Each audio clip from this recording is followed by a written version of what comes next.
जय हिंद, वंदे मातरम। स्वागत है आप सभी का आपके अपने YouTube चैनल जी के जीएस के भंडारा पर। साथियों, आज के इस वीडियो में आरपीएफ कांस्टेबल और आरपीएफ एसआई में सबसे ज़्यादा जी के जीएस के 50 प्रश्न पूछे जाने हैं। तो उन्हीं 50 प्रश्नों को कराने के लिए मैं लगातार आप लोगों के लिए प्रैक्टिस सेट करवा रहा हूँ, जो आपके एग्ज़ाम के लिए बहुत ही ज़्यादा महत्वपूर्ण है। तो साथियों, आज इस प्रैक्टिस सेट को पूरा करिएगा और प्रैक्टिस सेट को पूरा करने के बाद आपको अपना स्कोर ईमानदारी के साथ है कमेंट बॉक्स में शेयर करना और ये भी बताना है कि आपने से प्रैक्टिस सेट में से कितने प्रश्न सही किए और ये वीडियो आपको कैसी लगी। वीडियो पसंद आए तो वीडियो को लाइक, कमेंट और चैनल को सब्सक्राइब करना ना भूलें। तो पहला प्रश्न है आपकी स्क्रीन पर कि नेटयार सिंचाई परियोजना कहाँ है। तो कौन से राज्य में ये नेटयार सिंचाई परियोजना, तो ये है केरल राज्य में। एक का आंसर हो जाएगा ऑप्शन संख्या ए, इस प्रश्न का एकदम राइट आंसर हो जाएगा।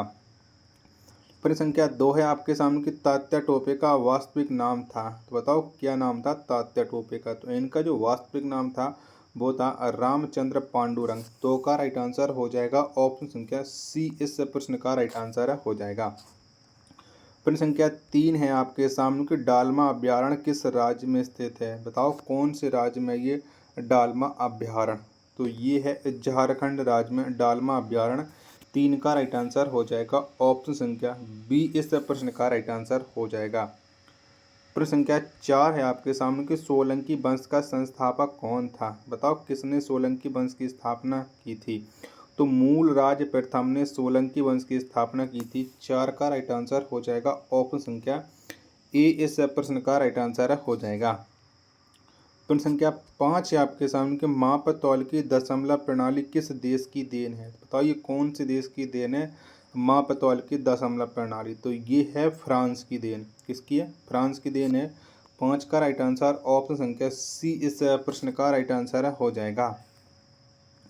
प्रश्न संख्या 6 है आपके सामने किसे चीन का राष्ट्रपिता कहा जाता है। बताओ किसे कहते हैं हम चीन देश का राष्ट्रपिता। तो डॉक्टर सन यात सेन को चीन देश का राष्ट्रपिता कहा जाता है।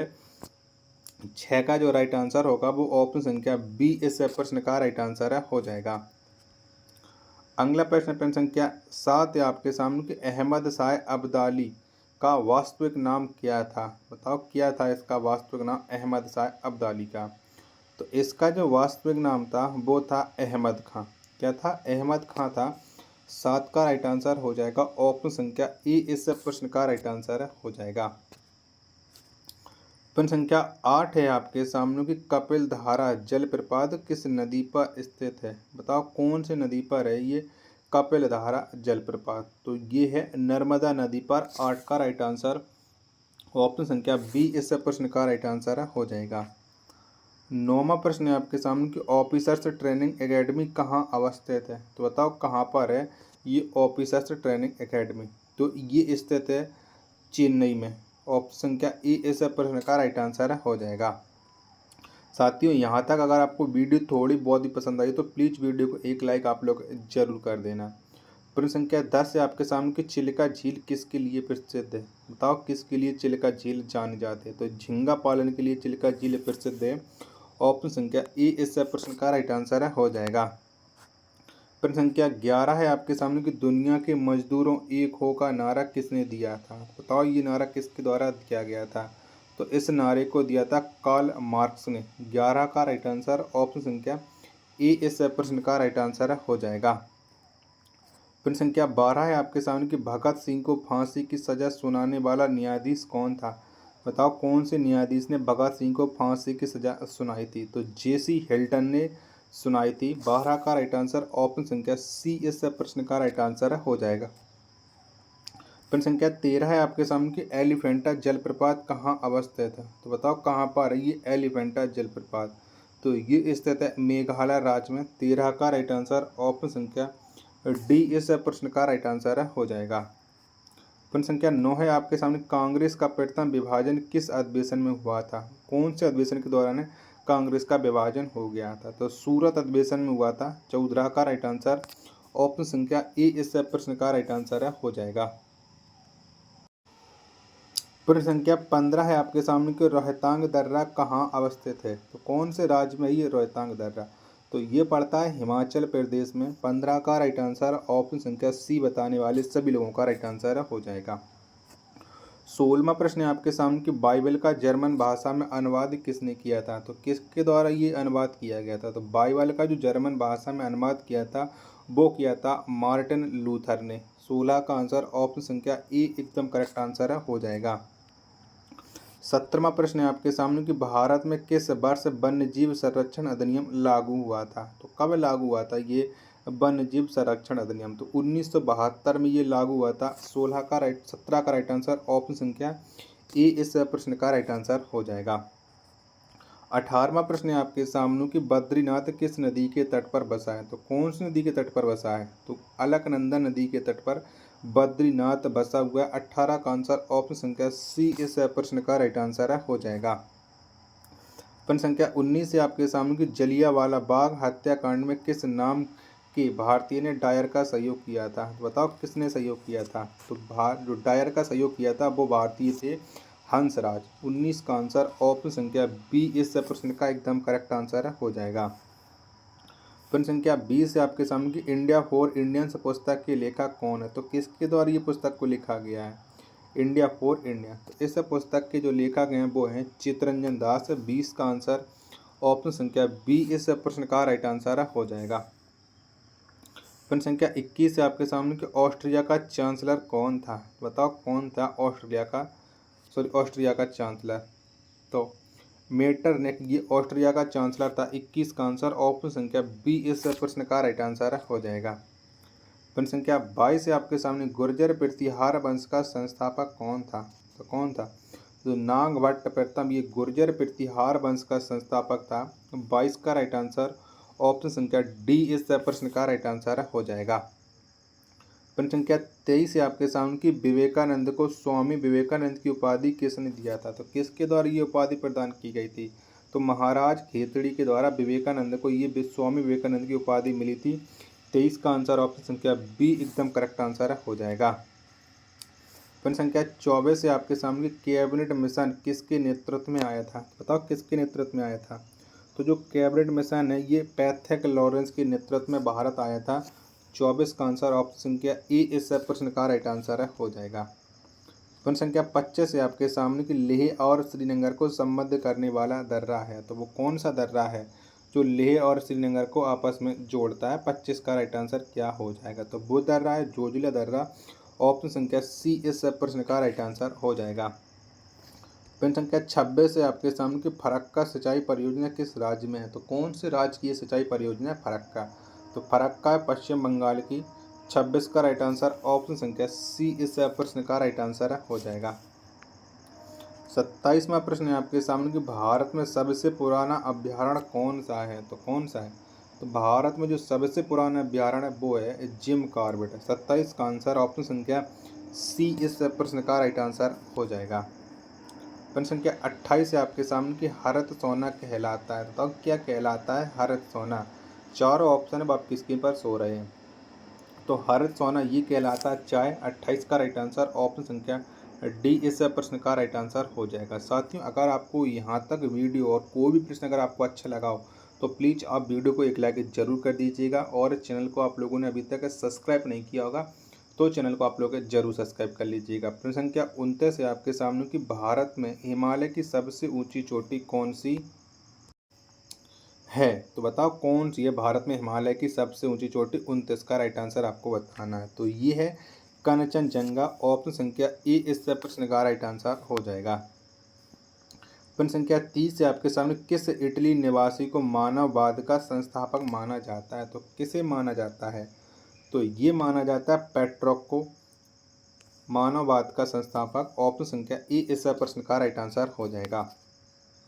31वां प्रश्न है आपके सामने कि द फॉल ऑफ मैन किसकी कृति है। बताइए किसकी कृति है द फॉल ऑफ मैन। तो ये जो रचना है वो है माइकल एंजेलो की। 31 का जो आंसर होगा वो ऑप्शन संख्या बी इस प्रश्न का राइट आंसर हो जाएगा। 32वां प्रश्न है आपके सामने केंद्रीय ईंधन अनुसंधान संस्थान कहाँ स्थित है। तो कहाँ पर है। तो केंद्रीय ईंधन अनुसंधान ये है झारखंड के धनबाद में। 32 का आंसर ऑप्शन संख्या सी इस प्रश्न का राइट आंसर हो जाएगा। प्रश्न संख्या 33 से आपके सामने कि किसके शासन में 1943 ईस्वी में बंगाल में भयानक अकाल पड़ा था। तो किसके समय पड़ा था? तो उस समय 1943 में कौन है? ये था वायसराय या गवर्नर जनरल। 33 का आंसर क्या हो जाएगा? तो ये लॉर्ड लिनथगो था। ऑप्शन संख्या ए इस प्रश्न का राइट आंसर हो जाएगा। 34वां प्रश्न है आपके सामने कि बेलूर मठ का संस्थापक कौन था? तो कौन थे बेलूर मठ के संस्थापक? तो स्वामी विवेकानंद ये बेलूर मठ के संस्थापक थे। ऑप्शन संख्या सी इस प्रश्न का राइट आंसर हो जाएगा। 35वां प्रश्न है आपके सामने कि वरुणा परियोजना किससे संबंधित है? तो कौन से राज्य से किससे संबंध रखती है वरुणा परियोजना? तो वरुणा परियोजना इसका संबंध है वो है क्लाउड सीडिंग से। 35 का राइट आंसर ऑप्शन संख्या डी इस प्रश्न का राइट आंसर हो जाएगा। 36वां प्रश्न है आपके सामने कि तिरुपति किस पहाड़ी में स्थित है? तो बताइए तिरुपति कौन सी पहाड़ी में स्थित है? तो ये स्थित है सीलाचलम की पहाड़ी में। 36 का आंसर ऑप्शन संख्या सी इस प्रश्न का राइट आंसर हो जाएगा। 37वां प्रश्न है आपके सामने कि विद्यासागर सेतु किस नदी पर बना है? तो कौन सी नदी पर बना हुआ है ये आपको बताना है। तो विद्यासागर जो सेतु है ये बना हुआ है हुगली नदी पर।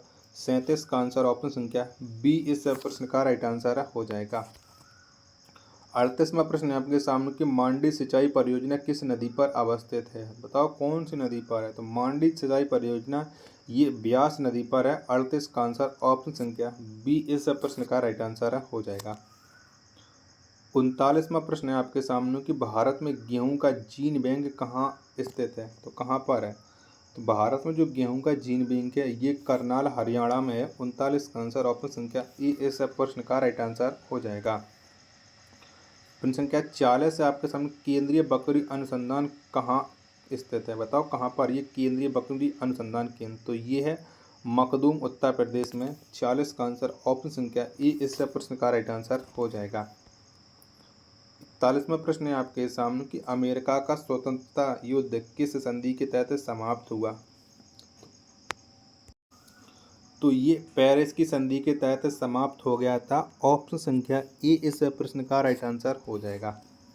42वां प्रश्न है आपके सामने को रोहिला युद्ध किस वर्ष हुआ था? तो कब हुआ था रोहिला युद्ध? तो 1774 में रोहिला का युद्ध हुआ था। ऑप्शन संख्या ए इस प्रश्न का राइट आंसर हो जाएगा। साथियों यहाँ तक अगर आपको वीडियो पसंद आई हो तो वीडियो को आप एक बार लाइक है, कमेंट और चैनल को सब्सक्राइब करना न भूलें। अभी 8 प्रश्न शेष रह गए तो 8 प्रश्नों को आप लोगों को जरूर करके जाना है। चलिएगा अगला प्रश्न है आपके सामने कायदे आजम किसे कहा जाता है? तो किनको कहते हैं कायदे आजम? तो मोहम्मद अली जिन्ना को कायदे आजम कहा जाता है। ऑप्शन संख्या ई इस प्रश्न का राइट आंसर हो जाएगा। प्रश्न संख्या दूसरा है आपके सामने कि नगर निगम के सर्वोच्च अधिकारी को कहा जाता है। तो क्या कहते हैं? तो नगर निगम का जो सर्वोच्च अधिकारी होता है उसे महापौर कहा जाता है। ऑप्शन संख्या डी इस प्रश्न का राइट आंसर हो जाएगा। नेक्स्ट प्रश्न है प्रश्न संख्या 3 है आपके सामने कि सल्तनत काल में भूमि की पैमाइश को क्या कहा जाता था? तो क्या कहते थे? तो भूमि की पैमाइश को मसाहत कहते थे। ऑप्शन संख्या बी इस प्रश्न का राइट आंसर हो जाएगा। प्रश्न संख्या 4 है आपके सामने कि सूर्य ताप का कितना प्रतिशत भाग जल वाष्प द्वारा सोख लिया जाता है? तो कितना भाग सोख लेते हैं? तो 11% भाग को सोख लिया जाता है। ऑप्शन संख्या डी इस प्रश्न का राइट आंसर हो जाएगा। प्रश्न संख्या 5 है आपके सामने कि 1854 का बोर्ड डिस्पैच किस विषय से संबंधित है? बताओ किससे संबंध रखता है ये 1854 का बोर्ड डिस्पैच? तो इसका संबंध है वो शिक्षा से। 5 का आंसर ऑप्शन संख्या सी इस प्रश्न का राइट आंसर हो जाएगा। 6वां प्रश्न है आपके सामने कि पानी की प्रवाह का मापक है। बताओ कौन सा है? तो पानी की प्रवाह का जो मापक है वो है क्यूसेक। 6वां का राइट आंसर ऑप्शन संख्या बी इस प्रश्न का राइट आंसर हो जाएगा। 7वां प्रश्न है आपके सामने कि संसद में बराबर वोट पड़ने का निर्णायक मत कौन देता है? तो कौन देता है? तो ये देता है अध्यक्ष। 7 का आंसर ऑप्शन संख्या सी एकदम करेक्ट आंसर हो जाएगा। और अंतिम प्रश्न है आज के सेट का कि उत्कृष्ट गैसों की संयोजकता कितनी होती है? तो कितनी होती है? तो इनकी जो संयोजकता होती है वो होती है 0। 8 का राइट आंसर ऑप्शन संख्या डी इस प्रश्न का राइट आंसर हो जाएगा।